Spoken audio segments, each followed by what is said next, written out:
Alright, we cannot not be for serious.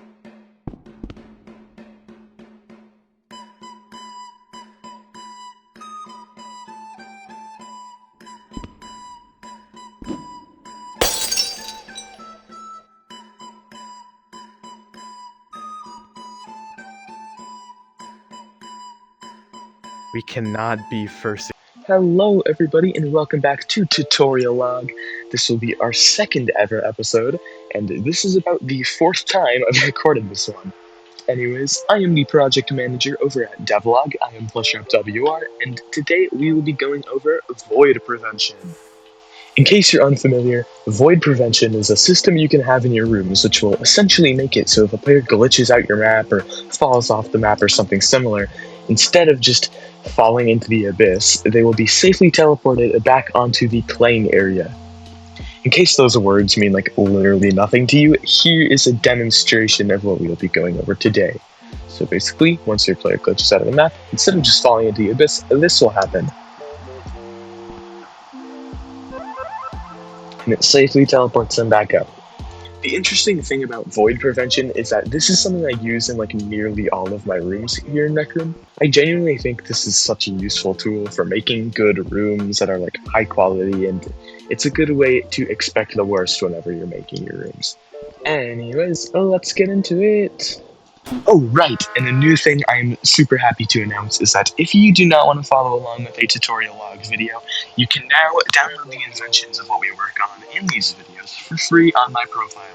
Feel free to check at PlushUpWR on Record.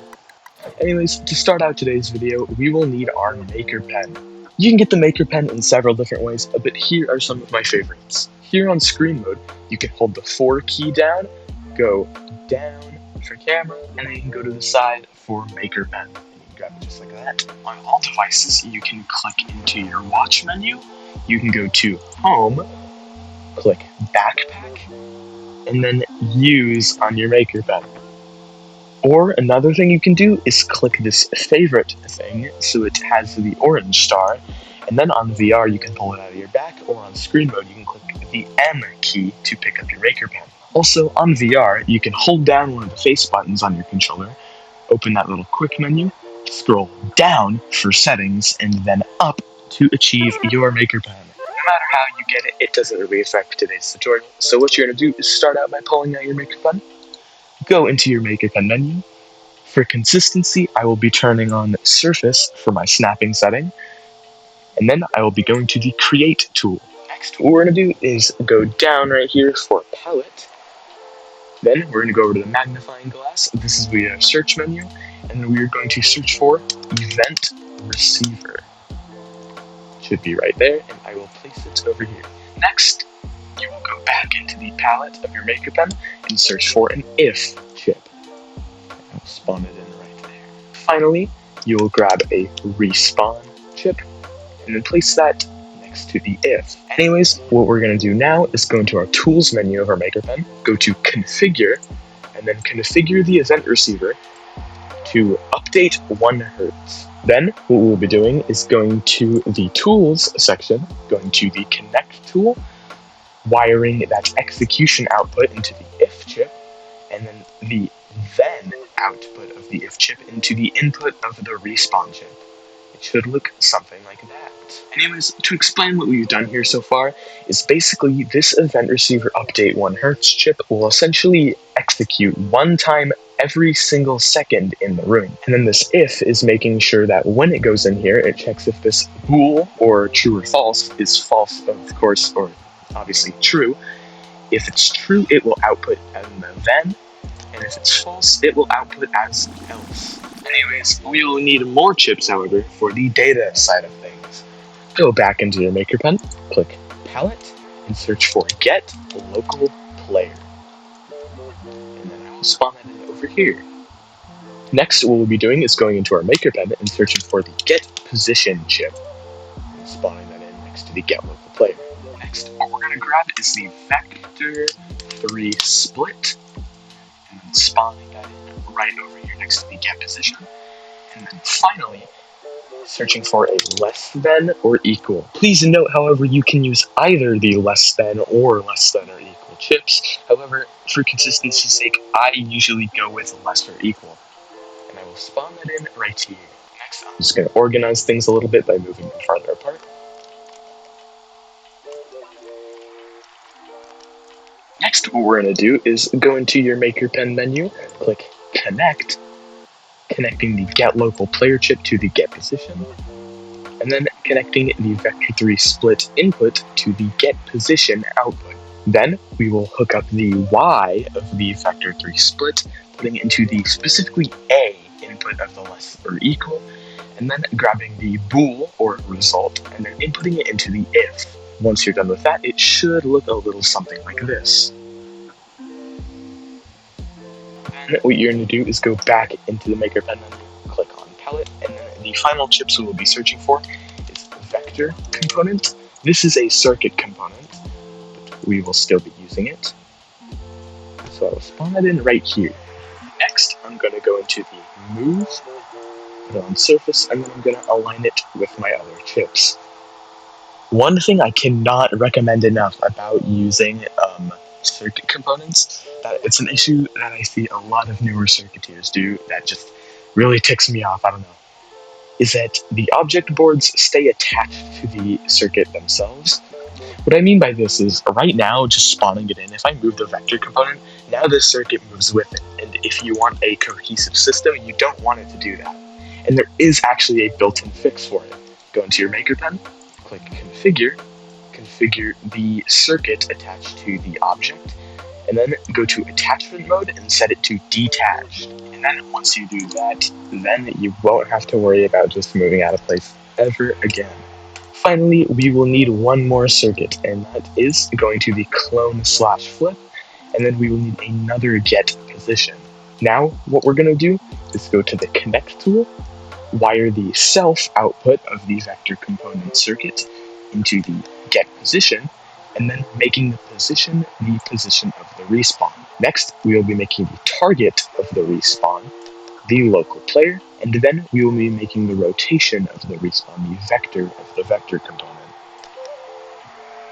I know a lot of those words don't really make sense, so I will try to explain them out here. Essentially, it will get the local player, which I will go into later, however, this is essentially just the player who's playing right now.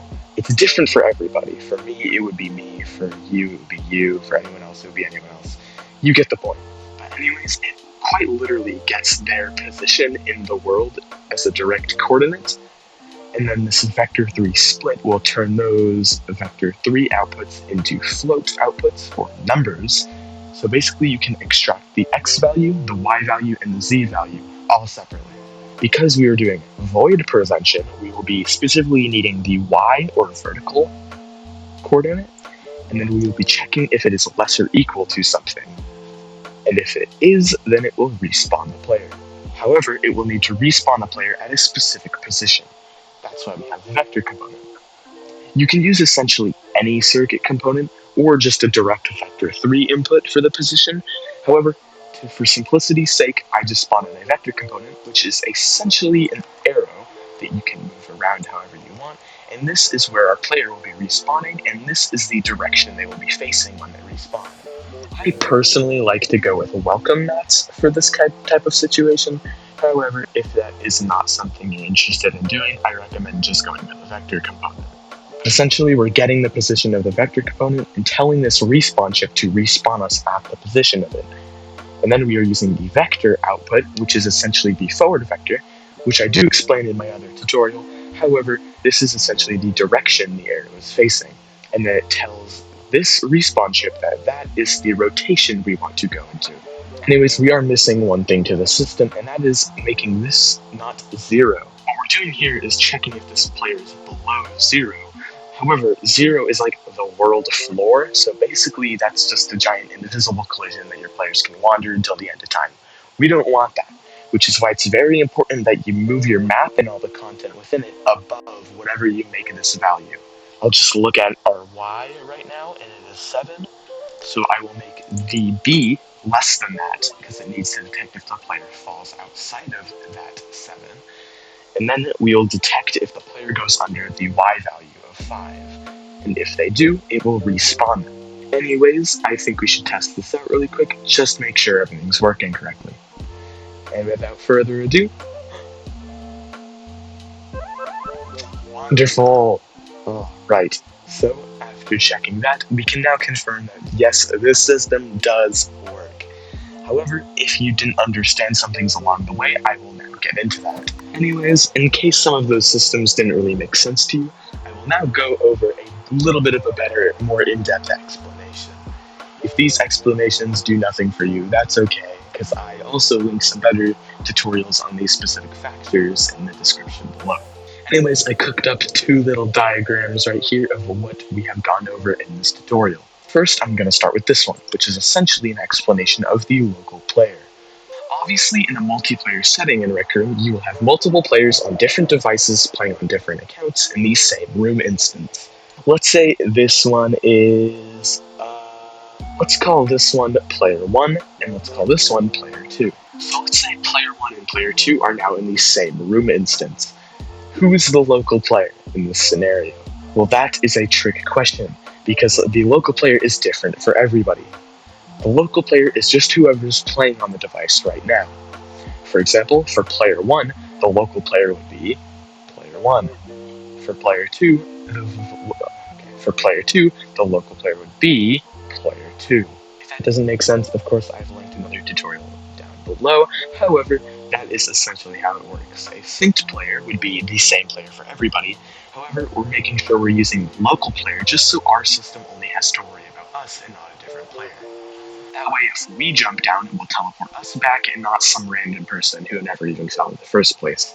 Anyways, I have one more diagram cooked up, and that is for, if we grab our maker pen, this is for the vector split and the get position. In case you're unfamiliar, the Rec Room itself will always essentially work on a coordinate plane.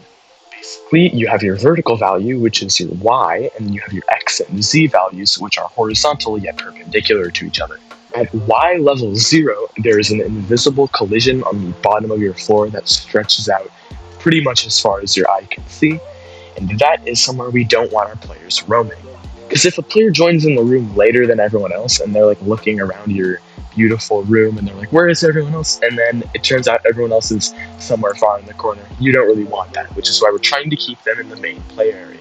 This is the devlog fox. This will be our stand-in for a Rec Room player. You have them right here at y level 0. However, if you raise your map and the player upwards to, let's say, y level 2 or y level 3, then if they somehow glitch out and jump down here, instead of being able to roam free, they will use the void prevention system to be teleported safely back to the normal playing area. The best thing about this void prevention system is that it doesn't work with a trigger volume or a specified area. It directly checks the player's position anywhere in the world to make sure they're not below this level. But I will have another tutorial linked in the description if you don't know what I mean by a coordinate plane. Anyways, thank you for watching today's episode of Tutorial Log. I hope you learned something new and enjoyed the tutorial. Whether you followed along or not, I hope something new came to you in this video. Again, this video was really hard to create because the recording corrupted 5 times, so I had to record it on screen mode as a result. The audio may be terrible, but that's because I'm using my AirPods to record this. Very sorry. Anyways, thank you for watching the second episode of Tutorial Log. Have a wonderful rest of your day, and goodbye.